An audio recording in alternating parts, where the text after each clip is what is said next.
Pyramid আকৃতির এই Christmas ট্রির মূল্য বাংলাদেশি মুদ্রায় প্রায় ৬৫ কোটি টাকা, যাতে রয়েছে ২০২৪টি স্বর্ণের বার।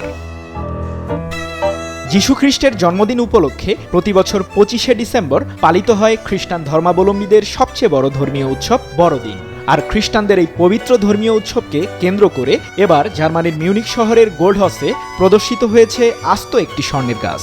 উদ্যোক্তারা যার নাম দিয়েছেন ক্রিসমাস ট্রি।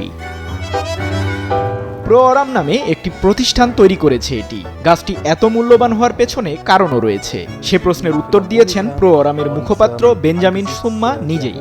বলেছেন, যুক্তরাষ্ট্রের নির্বাচন এবং বিশ্বের বিভিন্ন জায়গায় যুদ্ধ ও সংঘাতের ফলে স্বর্ণের বাজারে পড়েছে বিরূপ প্রতিক্রিয়া, যার কারণেই দাম বেড়েছে স্বর্ণের। তবে কেউ চাইলেই পুরো ক্রিসমাস ট্রি কিনতে পারবেন না। গাছটির সব বারের মধ্যে মাত্র একটি কিনতে পারবেন গ্রাহক অথবা দর্শনার্থীরা, এমনটি জানিয়েছেন সুম্মা। সৃজন মাহমুদ, নিউজ 24।